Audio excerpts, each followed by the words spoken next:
قرآن حکیم کی سخت ترین آیات میں سے یہ ایک آیت ہے۔ اعوذ باللہ من الشیطان الرجیم، بسم اللہ الرحمن الرحیم۔ وَلَقَدْ ذَرَأْنَا لِجَهَنَّمَ كَثِيرًا مِّنَ الْجِنِّ وَالْإِنسِ، اور بے شک ہم نے جہنم کے لیے ہی پیدا کیے ہیں اکثر جن اور انسان۔ اللہم لا تجعلنا منہم، اللہم اجرنا من النار۔ اس کی ریزن کیا ہے وہ تو آگے اسی آیت میں بیان ہوگی، لیکن یہ بہت الارمنگ سچویشن ہے اور پریکٹیکلی ہمیں نظر بھی آ رہا ہے کہ اکثریت جہنم کے لیے پیدا ہوئی۔ اس وقت بھی جو اہل توحید ہیں دنیا میں، اوورآل اگر دنیا کی آبادی دیکھی جائے تو اس میں بہت کم ہے، پھر وہ اہل توحید سو کالڈ مسلمان، ان میں سے بھی جو پیور توحید والے لوگ ہیں بہت ہی کم ہیں۔ تو پریکٹیکلی ہمیں نظر آ رہا ہے کہ اکثریت جہنم کی طرف جا رہی ہے، یعنی یہ قرآن کی وہ سچائی ہے جو ہمیں دنیا میں نظر آ رہی ہے، لیکن یہ بڑی الارمنگ سچویشن ہے۔ دنیا میں اگر یہ اناؤنسمنٹ کی جائے 100 کے مجمع میں کہ میں ایک گولی چلاؤں گا جسے بھی لگ جائے، کوئی شخص یہ نہیں کہے گا کہ ایک ہی گولی ہے کون سی مجھے لگنی ہے، 100 بندے ہیں تھوڑے اور سارے دوڑ لگا دیں گے، کیونکہ خطرہ ہے نا۔ اور یہاں پہ اللہ تعالیٰ فرما رہا ہے کہ جنوں اور انسانوں کی اکثریت جہنم کے لیے پیدا ہوئی ہے، لیکن کوئی اسے سیریس لینے کے لیے تیار ہی نہیں ہے۔ بخاری اور مسلم دونوں میں حدیث موجود ہے، اللہ کے محبوب صلی اللہ علیہ وآلہ وسلم فرماتے ہیں کہ قیامت کے دن اناؤنسمنٹ ہوگی کہ جہنمی اور جنتی الگ کر دیے جائیں۔ یہ حضرت آدم علیہ السلام کی ڈیوٹی لگائی جائے گی، کیونکہ وہ جد امجد ہے سب کے۔ تو پوچھیں گے یا اللہ کتنے جہنمی اور کتنے جنتی؟ تو اللہ تعالیٰ فرمائے گا ہر 1000 میں 999 دوزخ میں جانے والے اور صرف ایک جنتی۔ اور یہ وہ وقت ہوگا کہ جب لوگ غم کے مارے بوڑھے ہو جائیں گے۔ سورہ المزمل میں بھی ذکر موجود ہے کہ قیامت کا دن وہ ہے کہ جو بچوں کو بھی بوڑھا کر دے گا غم کے مارے، حتیٰ کہ سورۃ الحج میں ہے کہ اس دن تم دیکھو گے کہ دودھ پلانے والی اپنے شیرخوار کو بھول جائے گی، اور لوگ اس طرح نظر آئیں گے گویا کہ نشے کی حالت میں۔ وہ نشے کی حالت میں نہیں ہوں گے بلکہ اللہ کا عذاب بڑا شدید ہے۔ بخاری مسلم دونوں میں حدیث ہے، اللہ کے نبی علیہ السلام حکم فرمایا کرتے تھے کہ تشہد میں 4 چیزوں کے اگینسٹ اللہ کی پناہ طلب کرو۔ اللہم انی اعوذ بک من عذاب جہنم، پہلی چیز جہنم، ومن عذاب القبر، ومن فتنة المحیا والممات، ومن شر فتنة المسیح الدجال۔ جہنم کے اگینسٹ، قبر کے عذاب کے اگینسٹ، زندگی اور موت کی آزمائشوں کے اگینسٹ، اور دجال کے اس بڑے فتنے کے اگینسٹ اللہ کی پناہ طلب کرو۔ سنن ابی داؤد میں حدیث ہے جو فجر کی نماز کے بعد اور مغرب کی نماز کے بعد بغیر کسی سے گفتگو کیے ہوئے 7 دفعہ پڑھ لے اللہم اجرنی من النار، یا جمع کے صیغے سے اللہم اجرنا من النار، اے اللہ ہمیں بچا لے جہنم کی آگ سے، تو اللہ تعالیٰ ایسے شخص کو جہنم کی آگ سے محفوظ کرے گا۔ اللہم اجعلنا منہم مع النبیین والصدیقین والشہداء والصالحین، اللہم انا نسألک جنت الفردوس مع النبیین والصدیقین والشہداء والصالحین، آمین۔ یہ بڑا سینسٹیو ایشو ہے، تو پارہ نمبر 30 جب آئے گا تو آپ دیکھیں وہ تو سارے کا سارا سینٹرڈ اراؤنڈ قیامت کا دن اور آخرت کی سختیوں کے۔ بہرحال یہ اللہ تعالیٰ کی شفقت بھی ہے انسانیت کے لیے کہ آخرت میں جو رزلٹ نکلنے والا ہے وہ پہلے ہی بتا دیا ہے کہ بھائی اکثریت کے ساتھ یہ حال ہونے والا ہے، تو اپنا قبلہ درست کر لو۔ اس کا رزلٹ یہ نہیں نکالنا کہ چونکہ اکثریت نے جانا ہے لہذا محنت کرنے کی ضرورت نہیں ہے، ان سے بچنے ہی کوئی نہیں۔ آپ کئی لوگوں کو سنتے ہوں گے وہ کہتے ہیں کہ جی مجھے تو اللہ تعالیٰ نے چھوڑنا ہی نہیں قیامت کے دن، میں کم ہی ایسے پیڑے کیتے ہیں۔ اس طرح کے جملے کبھی بھی نہیں بولنے چاہیے۔ بخاری اور مسلم دونوں میں حدیث ہے، اللہ کے نبی علیہ السلام نے فرمایا کہ اللہ تعالیٰ فرماتا ہے میں اپنے بندے کے گمان کے قریب ہوں جس طرح میرے بارے میں گمان کرتا ہے۔ یعنی اگر آپ اللہ کے بارے میں اس طرح کا نیگیٹو گمان کریں گے تو اینڈ رزلٹ یہی نکلے گا۔ اور اگر اللہ کے بارے میں پازیٹیو گمان کریں گے اور اس کے لیے ایفرٹ پٹ کریں گے تو رزلٹ پازیٹیو. یعنی صرف گمان سے بھی کچھ نہیں اور صرف ایفرٹ پٹ کرنے سے بھی کچھ نہیں ہے. گمان بھی اچھا ہے. اللہ کی رحمت اللہ سے مانگنی ہے. بخاری مسلم دونوں میں حدیث ہے, کوئی شخص محض اپنے اعمال کی بنیاد کے اوپر جنت میں داخل نہیں ہو سکے گا. صحابہ نے جرت کر کے پوچھا, اللہ کے نبی کیا آپ بھی؟ اس کائنات میں سب سے بہتر اعمال جس شخصیت کے ہو سکتے ہیں وہ تو رسول اللہ کی ذات ہے صلی اللہ علیہ وآلہ وسلم. تو آپ نے اس کو کیسے ارشاد فرمایا؟ آپ نے فرمایا ہاں میں بھی, جب تک میرے رب کی رحمت مجھے ڈھانپ نہ لے میں بھی صرف اپنے اعمال کی بنیاد پہ جنت میں داخل نہیں ہو سکتا. تو میرے بھائی اگر یہ نبی کا حال ہے, یہ نبی کی سچویشن ہے, یہ نبی کا سٹیٹس ہے, تو بابے شاہی کوئی. اب مجھے بتائیں وہ بابے جو یہ کلیم کرتے ہیں کہ ہم اپنے ساتھ آپ کو بھی لے جائیں گے, کتنے؟ ہاں جتنے آپ جان گے, کوئی کسی کو نہیں لے کے جا سکتا جب تک کہ اس کا اپنا قبلہ درست نہ ہو. ہاں اپنا قبلہ درست تھا, تھوڑی بہت کمزوریاں ہوئیں, کوئی رعایتی نمبر چاہیے, کوئی شفاعت چاہیے, اللہ تعالیٰ ڈیوٹی لگا دے گا. وہ بخاری مسلم میں حدیث ہے کہ انبیاء بھی سفارش کریں گے, فرشتے بھی کریں گے, اللہ کے نیک بندے بھی کریں گے, اس سے کسی کو انکار نہیں. لیکن یہ نہیں ہو سکتا کہ آپ دیدہ دلیری کی زندگی گزاریں اور پھر شفاعت کے امیدوار ہو جائیں. Not at all. بخاری مسلم دونوں میں حدیث ہے, جب سورہ الشعراء کی یہ آیت نازل ہوئی کہ اے نبی اپنے قریبی رشتہ داروں کو آخرت کا ڈر سنائیں, تو نبی علیہ السلام اپنے رشتہ داروں کے پاس گئے, اپنے چچا کے پاس آئے اور فرمایا اے نبی کے چچا عباس, میرے مال سے جو لینا ہے وہ لے لے, اگر اللہ نے تجھے پکڑ لیا تو میں اللہ کے حضور تیرے کچھ کام نہیں آؤں گا. اے نبی کی پھپھی صفیہ, میرے مال سے جو کچھ لینا ہے وہ لے لے, اگر اللہ نے تجھے قیامت کے دن پکڑ لیا میں تیرے کچھ کام نہیں آؤں گا. اے نبی کی بیٹی فاطمہ, میرے مال سے جو کچھ لینا ہے وہ لے لے, اگر قیامت کے دن تو پکڑی گئی تو میں تیرے کچھ کام نہیں آؤں گا. اگر یہ سیدہ فاطمہ کا سٹیٹس ہے تو باقی تو شاہی کوئی نہیں. یہ کہنا کہ جی ہمارا مرید کوئی ہو گیا تو ہم جنت میں اس وقت تک نہیں جائیں گے. ہاں اس کے وائس برسا ہو سکتا ہے کہ کوئی شخص یہ کہ میں جہنم میں اس وقت تک نہیں جاؤں گا جب اپنے ساتھ کے کو بھی لے جاؤں. وہ اللہ تعالیٰ یہ خواہش ضرور پوری کرے گا, گروہ در گروہ انہیں جہنم میں ہانکا جائے گا اپنے بزرگوں اور فالورز کے ساتھ. وہ تو ٹھیک ہے, وہ تو سورۃ الاعراف میں ہے کہ جب کبھی کوئی امت جہنم میں داخل کی جائے گی وہ اپنے بزرگوں پہ لعنت بھیجے گی اور کہے گی اے اللہ ہمارے بزرگوں کو دگنا عذاب دے کہ جن کی وجہ سے ہم جہنم میں گئے. تو اللہ تعالیٰ فرمائے گا کہ سب کے لیے دگنا ہے, تم بھی تو اپنے بعد میں آنے والے لوگوں کے لیے پیشوا بنے تھے نا, یہ جو تمہارے اکابرین تھے تم بھی تو آنے والوں کے اکابرین تھے نا. سورۃ الاحزاب میں بھی آیا ہے اللہ ہمارے بزرگوں نے ہمارے بڑوں نے ہمیں گمراہ کر دیا, انہیں دگنا عذاب دے. سورہ حمیمہ سجدہ میں آیا اے اللہ جن اور انسانوں میں سے وہ بزرگ بابے ہمارے حوالے کر جن کے پیچھے لگ کے ہم گمراہ ہوئے, ہم انہیں اپنے پاؤں کے نیچے روندیں گے. آج جس طرح ان کے پاؤں کے تلوے چاٹتے تھے نا دنیا میں, اب ہم انہیں اپنے پاؤں کے نیچے روندیں گے کہ انہوں نے ہماری آخرت برباد کر دی. بڑا سینسٹیو ایشو ہے. جب اتنا خطرناک نہیں بلکہ خطرے ناک مسئلہ ہو پھر اس کی سینسیوٹی کے پوائنٹ آف ویو سے اسے اتنے ہی شد و مت کے ساتھ بیان کرنا چاہیے.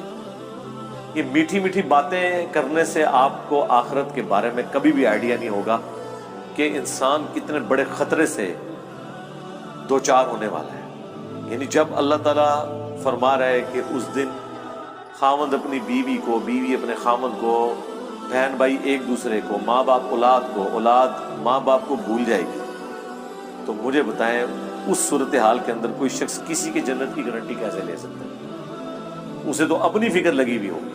اچھا دوسری طرف یہ دیکھیں کتنے دیدہ دلیر ہیں کہ بخاری مسلم میں حدیث ہے قیامت والے دن ہر نبی کہے گا نفسی نفسی, آج مجھے اپنی جان کی فکر ہے. آدم علیہ السلام کی جو غلطی معاف ہو چکی وہ اس کو یاد کریں گے. ابراہیم علیہ السلام اپنی اجتہادی خطا کو یاد کریں گے, موسیٰ علیہ السلام اپنی اجتہادی خطا کو یاد کریں گے. ہاں عیسیٰ ابن مریم کہیں گے کہ تم محمد رسول اللہ کے پاس جاؤ، اللہ تعالیٰ نے ان کی اگلی اور پچھلی ساری اجتہادی غلطیاں جو گناہ نہیں تھے وہ معاف فرما دیے، اور نبی الاسلام کے ہاتھوں پہ شفاعت کا دروازہ کھلے گا۔ آپ کے علاوہ، آپ کے سوا تمام پیغمبر نفسی نفسی کر رہے ہوں گے، تو اس صورتحال میں یہ کہنا کہ میرا بابا مجھے بچا کے نکال لے گا، تو تیرا بابا بڑا ہے یا اللہ کا پیغمبر بڑا ہے؟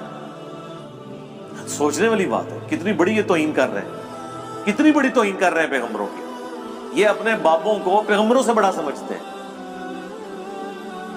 انبیاء تو کریں کہ یا اللہ ہمیں اپنی جان کی فکر ہے، اور بابے کہیں کہ میں نے اس وقت تک جنت میں نہیں داخل ہونا جب تک کہ اپنے سارے مرید نہ لے جاؤں۔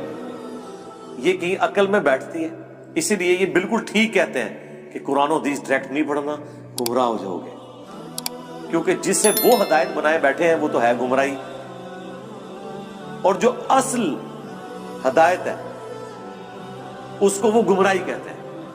یعنی جب وہ آپ کو کہہ رہے ہیں نا گمراہ ہو جاؤ گے، مطلب آپ ہدایت پہ آ جاؤ گے، کیونکہ گیر ان کا الٹا لگا ہوا ہے نا۔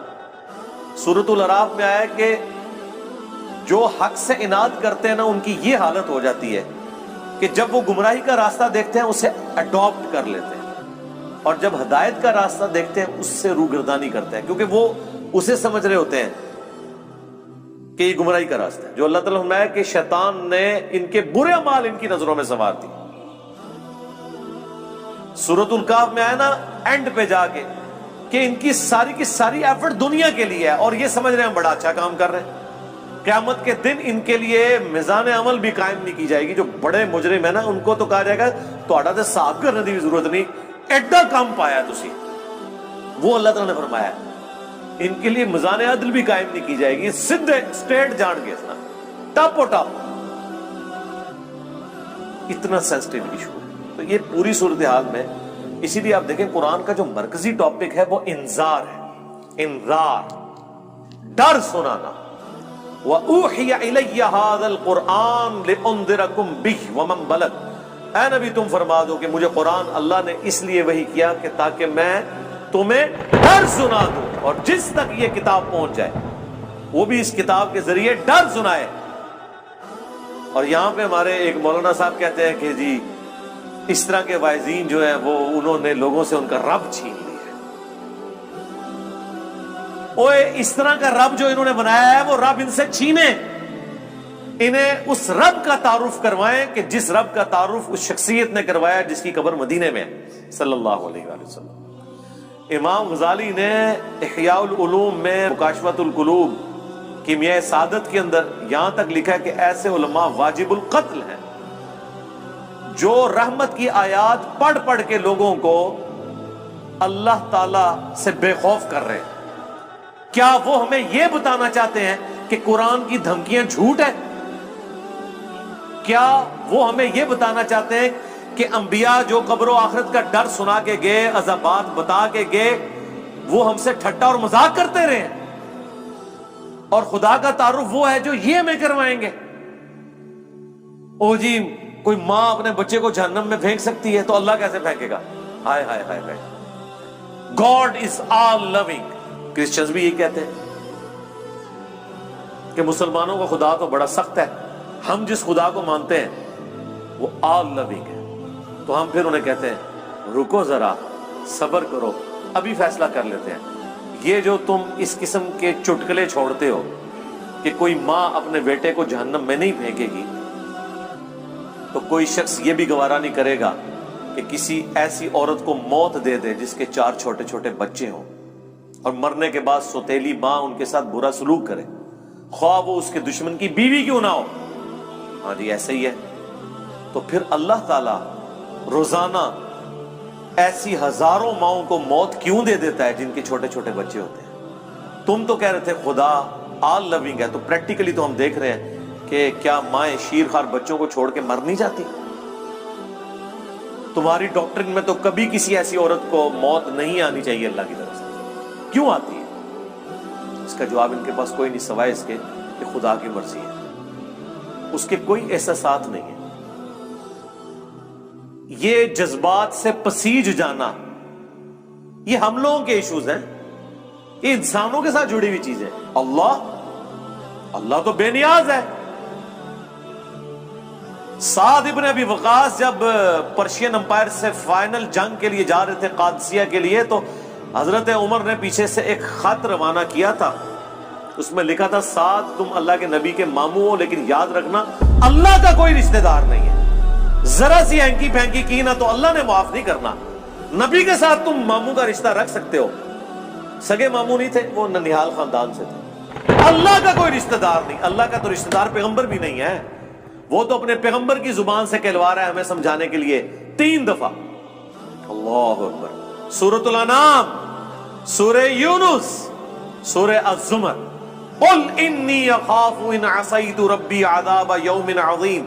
اے نبی تم فرما دو کہ بالفرض اگر میں بھی اپنے رب کی نافرمانی کروں تو میں خود اس بات سے ڈرتا ہوں کہ بڑے دن کا عذاب مجھے بھی آ پکڑے گا. میرے بھائی یہ کون بات کر رہا ہے؟ اللہ کے نبی. اور کون کہلوا رہا ہے؟ اللہ.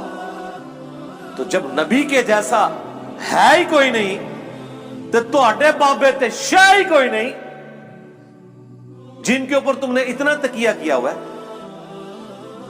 کیا کبھی آپ نے حضرت ابوبکر، عمر، عثمان و علی سے سنا کہ جو ہمارا مرید ہو جائے ہم اس وقت تک جنت میں نہیں جائیں گے جب تک کہ اسے جنت میں لے نہ جائیں؟ حالانکہ وہ خود کنفرم جنتی تھے. آخری وقت تک ڈرتے رہے. جامعہ ترمذی میں حدیث ہے حضرت عثمان غنی جب بھی قبرستان جاتے ہیں تو بہت روتے تھے. لوگوں نے پوچھا کیوں؟ فرمایا اس لیے کہ خود میں اللہ کے نبی سے سن چکا ہوں کہ آخرت کی منزلوں میں سے پہلی منزل قبر ہے. جس کی یہ منزل صحیح نکلی اس کی اگلی آسان ہو جائے گی، اور جو ادھر پھنس گیا اس کی اگلی منازل مشکل در مشکل در مشکل ہو جائے گی.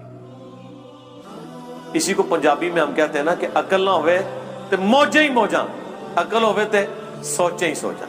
یعنی جو عقل نہ رکھے، سوچے نہ، اپنے دماغ کو استعمال نہ کرے تو موج مارے. اسے کیا پتا اس کے ساتھ کیا ہونے والا ہے. لیکن جسے عقل ہوگی وہ ہر وقت سوچے گا کہ یار میرے ساتھ بننا کیا ہے.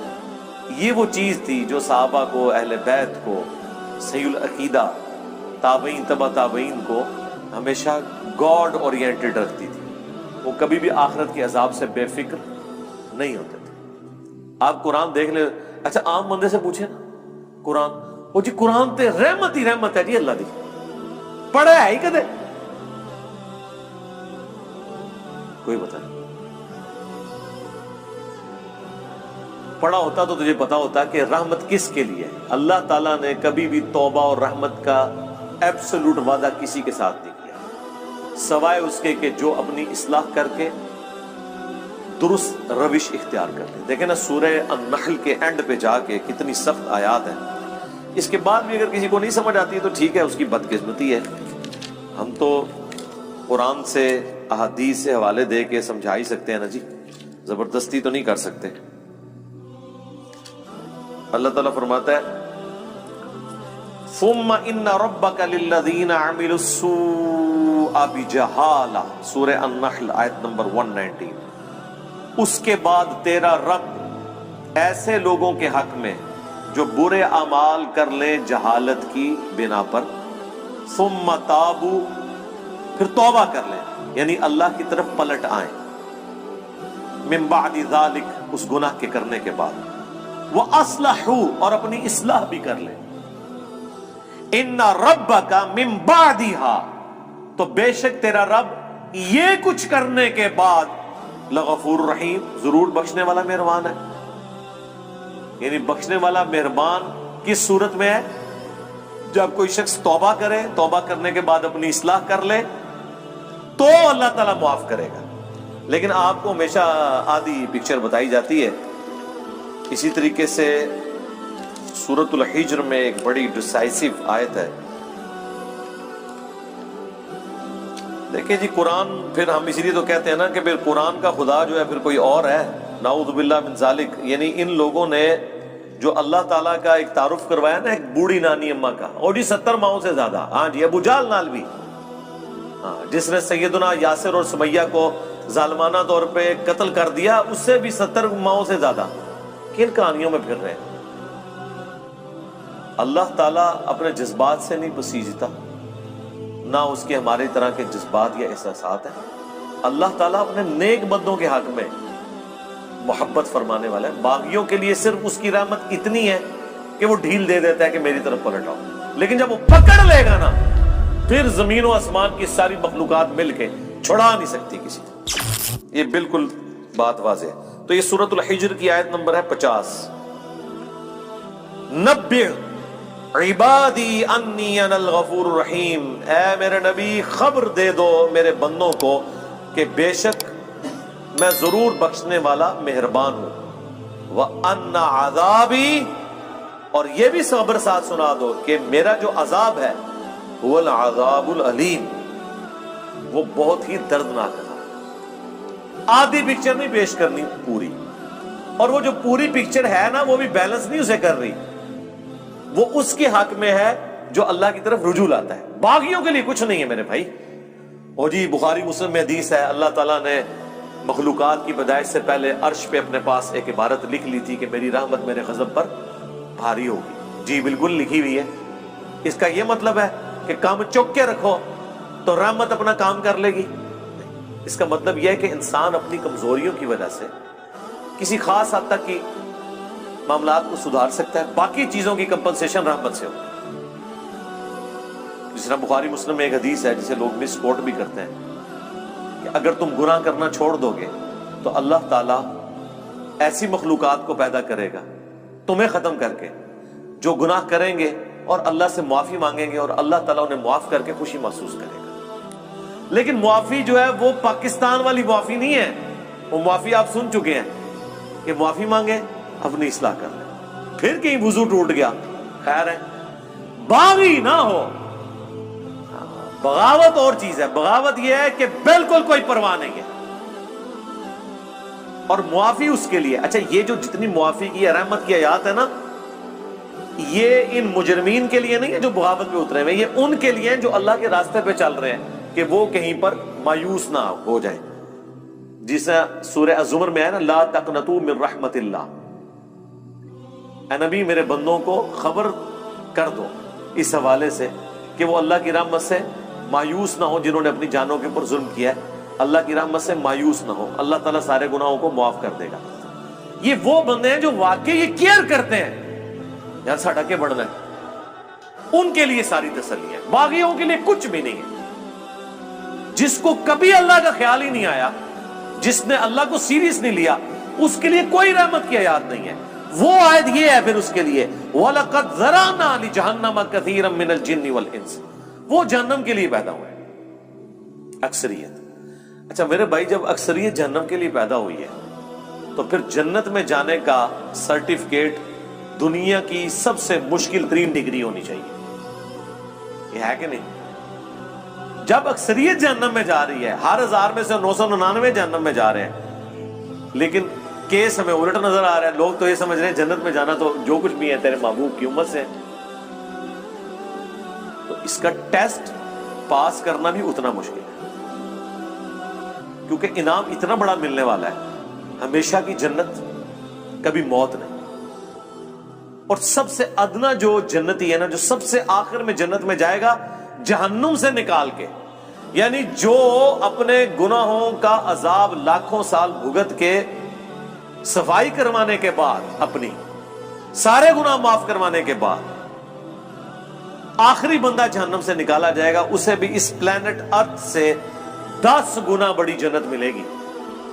10 زمینیں 40,000 کلومیٹر کے سرکمفرنس کی. آپ پوچھ رہے ہوتے ہیں اتنے سیارے کیوں نے, 8.5 ہیں انشاءاللہ. ٹھیک ہے, جو آخر میں جائے گا اس کا یہ حال ہے, اور جو بغیر حساب و کتاب کے جائے گا یا جو نیکیاں بھاری ہونے کی وجہ سے حساب و کتاب سرسری حساب کے بعد چلا جائے گا, اس کے جنت کا کوئی امیجن کر سکتا ہے کس بڑے لیول کی. پھر اس سے بڑی بات یہ ہے کہ موت نہیں آنی, بڑھاپا نہیں آنا, پریشانی نہیں آنی, اور جو چاہیں گے وہ ملے گا. تو مجھے بتائیں, جب یہ تو آپ سمجھ لیں آلموسٹ اللہ تعالیٰ نے خالق اور مخلوق کا ہی فرق رکھا ہوا ہے, ذاتی عطائی کا فرق رکھا ہوا ہے, باقی اللہ تعالیٰ نے آپ کو شیئر کر دی ہے وہ چیز جو آپ کے اندر چھپی ہوئی خواہش ہے, جس کی وجہ سے انسان دعوی خدائی کرتا ہے. ہر بندے کے اندر ایک خدا ہے چھپا ہوا, تبھی تو فرعون نے خدائی کا دعویٰ کیا حکمران اپنے آپ کو خدا کہتے نہیں، لیکن وہ اپنے آپ کو الٹیمیٹ سمجھتے ہیں دنیا میں. یہ خواہش جنت میں پوری کر دے گا اللہ تعالیٰ، لیکن پہلے جو ہے نا وہ پدی نکلوائے گا دنیا میں، اس کے بعد آپ کو اہل کرے گا. جب جنت میں جانے والے 0.00001% ہیں، شاید آپ زیرو بھی اس کے انفینٹی لگاتے رہیں اتنی بڑی آبادی کے اندر، تو پھر اس کا ٹیسٹ بھی اتنا ہی مشکل ہے. اس کو آپ ذرا تھوڑا الٹ کر کے دیکھ لیں کہ اگر اللہ تعالیٰ کے لیے یہ ایشو اتنا سینسٹیو ہے تو پھر یہ یاد رکھیں سزا پھر یہی ہوگی کہ اگر کسی نے 50-60 سال کا شرک کیا تو جہنم میں بھی پھر ہمیشہ کے لیے جائے گا، کیونکہ شرک اتنا بڑا گناہ ہے کہ اگر شرک نہیں کیا اور اوبیڈینٹ ہے تو ہمیشہ کی جنت مل رہی ہے. تو اس کا وائس ورثہ یہ ہے کہ اللہ کے نزدیک شرک اتنا بڑا جرم ہے کہ پھر 60 سال کی عیاشی کے عوض جہنم بھی پھر ہمیشہ کیا اس کے لیے، وَلِعَوْذُ بِاللَّهِ تعالیٰ. یہ اکثر لوگ پوچھ رہے ہوتے ہیں نا جی یہ کون سا انصاف ہے. کبھی کسی نے یہ نہیں پوچھا کہ یہ کون سا انصاف ہے کہ 50-60 سال کی زندگی دے کے آخرت کی ہمیشہ کی زندگی مل رہی ہے. یہ بے انصافی نہیں آپ کو نظر آ رہی؟ نہیں، وہ تو آپ پریویلیج لے رہے ہیں نا. پریویلیجز جب بندہ لے رہا ہوتا ہے وہ کہتا ہے میرا حق ہے، ٹھیک ہے، لیکن جب سزا کی باری آتی ہے نا تو سر یہ بہت بڑا جوا ہے. جوا ہے ہی یہی ہے، 0-1 ادھر یا ادھر. اس کے لیے ایفرٹ پھر اس طرح کی پٹ کرنی چاہیے کہ انسان تن من دھن لگا دے اس کے لیے، اور وہی اس چیز کی متقاضی ہے. اللہم اجرنا من النار وَلَقَدْ ذَرَأْنَا لِجَهَنَّمَ كَثِيرًا مِّنَ الْجِنِّ وَالْإِنسِ، اور بے شک ہم نے جہنم کے لیے ہی پیدا کیے ہیں اکثر جن اور انسان. لیکن وجہ کیا ہے؟ لَهُمْ قُلُوبٌ لَا يَفْقَهُونَ بِهَا، ان کو ہم نے دل دیے تھے، عقل دی تھی، لیکن انہوں نے کبھی وہ عقل استعمال ہی نہیں کی. یعنی یہ جو میں ابھی آپ کو آدھے گھنٹے سے ابھار رہا ہوں، وہ عقل جو دی ہوئی ہے نا اللہ نے، اس کے ذریعے میں نے آپ کو ٹریگر کروایا. بس میں نے اپنا کام کر دیا، آپ کا بھی کام ہو گیا. اب آپ نے خود ہی جہنم کمانی ہے تو کمانی ہے. پتہ چل گیا کہ معاملہ بڑا ڈٹ ہے، بڑا خطرناک ہے، بلکہ خطرے ناک ہے. وَلَهُمْ أَعْيُنٌ لَا يُبْصِرُونَ بِهَا، اور ہم نے ان کو آنکھیں دی تھی لیکن وہ آنکھوں سے دیکھنے کا سا دیکھنا نہیں دیکھتے. یعنی کہتے ہیں عقل مند وہ ہے جو دوسرے کی غلطیوں سے سبق سیکھ لے. اپنی غلطی سے تو سبق سیکھنا عقل مندی ہے، لیکن چھوٹی. بڑی عقل مندی ہے کہ آپ وہ کام کریں ہی نہ جس کا اینڈ رزلٹ آپ اپنے سامنے دیکھ چکے ہیں کہ لوگوں کے ساتھ یہ ہوا. وہ آنکھ عبرت والی. وَلَهُمْ آذَانٌ لَا يَسْمَعُونَ بِهَا، اور ان کے کان تو تھے لیکن وہ سننے کا سا سننا نہیں سنتے. یعنی انہوں نے اپنی عقل کو، اپنی آنکھوں کو، اپنی بصارت کو، اپنی جو ہے وہ سوچنے سمجھنے کی صلاحیتوں کو اس کے لیے پٹ نہیں کیا. وہی جو سورہ بنی اسرائیل میں ہے وَلَا تَقْفُ مَا لَيْسَ لَكَ بِهِ عِلْمٌ إِنَّ السَّمْعَ وَالْبَصَرَ وَالْفُؤَادَ كُلُّ أُولَئِكَ كَانَ عَنْهُ مَسْئُولًا. وہاں پہ بھی انہیں تینوں انسٹرومنٹس کا ذکر ہوا ہے کہ بے شک کان، آنکھ اور عقل، دل یا دماغ، کوئی بھی چیز، یہ دونوں انسٹرومنٹس ہیں اللہ کی طرف سے. اس پہ الگ سے میری ویڈیو ریکارڈ ہے. ان کو استعمال کر کے انسٹرومنٹس کو ڈیفینیٹ علم تک پہنچ کے حق بات کو تلاش کرنے کی کوشش کیوں نہیں کی. تو اللہ تعالیٰ فرما رہا ہے یہاں پہ بھی یہ جہنم میں جانے والے وہ لوگ ہیں جنہوں نے اپنی عقل استعمال نہیں کی، اپنی آنکھوں کو پازیٹیو یوز نہیں کیا، اپنے کانوں کو پازیٹیو یوز نہیں کیا. یعنی اگر کسی کی آنکھیں نہیں تھی تو چلو یار کان سے تو حق بات سن رہا تھا نا، وہ جس کی عقل نہیں ہے اس سے تو اللہ تعالیٰ نے اٹھا لیا سب کچھ. بخاری میں حدیث ہے نا، تعلیقاً مولا علی کا قول ہے، پوری سند جو ہے مسند احمد میں، سنن ابن ماجہ کے اندر موجود ہے کہ 3 لوگوں سے اللہ تعالیٰ نے قلم اٹھا لیا ہے، سویا ہوا شخص، مجنون، پاگل اور نابالغ. تو جس کی عقل نہیں ہے اس سے تو اٹھا ہوا ہے ٹیسٹ. تو اللہ تعالیٰ ہمارا ہے کہ جہنم میں وہ لوگ چلے گئے جنہوں نے اپنی عقل، آنکھیں اور کان استعمال نہیں کیے پازیٹیولی کہ اس سے ہدایت حاصل کرتے. اولئک کالانعام، یہ تو چوپایوں کی مانند ہے. بل ہم اضل، بلکہ چوپایوں سے، جانوروں سے بھی گئے گزرے وہ لوگ ہیں جو اپنی عقل کو استعمال نہیں کرتے. اور یہاں کیا کہتے ہیں جی؟ عشق دے چلے نمبر لے گئے، عقل والے ہیں انجے ہی عمرہ گالیاں، عقل والے جو ہیں وہ ناکام ہو گئے، عشق والے نمبر لے گئے۔ یہ عشق اور عقل کا مقابلہ آپ کیوں کرواتے ہیں؟ وہ عشق نہیں ہوتا، وہ جذباتیت ہوتی ہے۔ محبت تو ہوتی ہی عقل کی بنیاد کے اوپر ہے۔ جذبات کی بنیاد پہ جو محبت آپ کلیم کرتے ہیں وہ دیر پا نہیں ہوتی ہے، فوراً ختم ہو جاتی ہے، وہ کنوکشن والی نہیں ہوتی۔ لیکن جو عقل کی بنیاد پہ کسی سے آپ محبت کرتے ہیں وہ کنوکشن والی ہوتی ہے، سٹیبل ہوتی ہے۔ عقل ایک ایسی چیز ہے جس کے ذریعے آپ اس محبت کو ارن کر سکتے ہیں۔ نبی صلی اللہ علیہ وآلہ وسلم کی، صحابہ اور اہل بیت کی محبت ہمارے ایمان کا حصہ ہے، لیکن یہ ہمارے خون میں شامل نہیں ہے۔ خون میں تو ہماری محبت ان رشتوں کے ساتھ ہے جو ہمارے ساتھ اٹیچڈ ہے، لیکن ان ہستیوں کے ساتھ ہماری محبت ہمیں ارن کرنی پڑتی۔ جب ہم ان کے بارے میں پڑھتے ہیں، ان کی اللہ کے لیے کمٹمنٹ پڑھتے ہیں،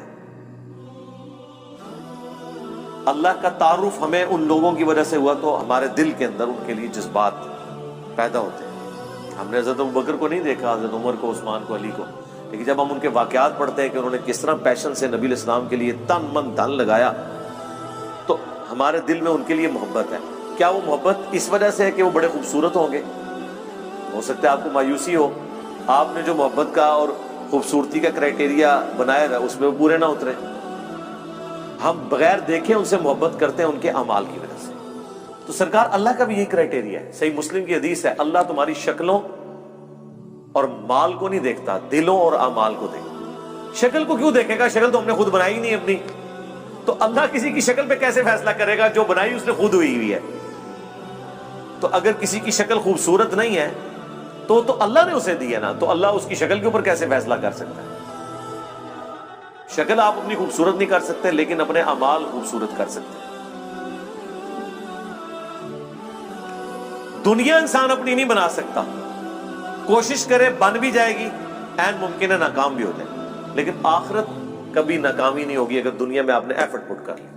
اسی لیے اللہ قرآن میں بار بار کہتا ہے کہ ہم آخرت کی نعمتیں دیں گے، اللہ تعالیٰ وعدہ خلافی نہیں کرتا، اللہ نے جو وعدے کیے اپنے پیغمبروں کے تھرو اللہ اس کی خلاف ورزی نہیں کرے گا۔ یہ بات اللہ کو بار بار کیوں قرآن میں کہنی پڑتی ہے؟ اس لیے کہ انسان کو بعض اوقات یہ خیال آتا ہے کہ دنیا میں بڑی محنت کی تھی، اینڈ رزلٹ یہ نکلا کہ سارے کاروبار فلاپ ہو گیا،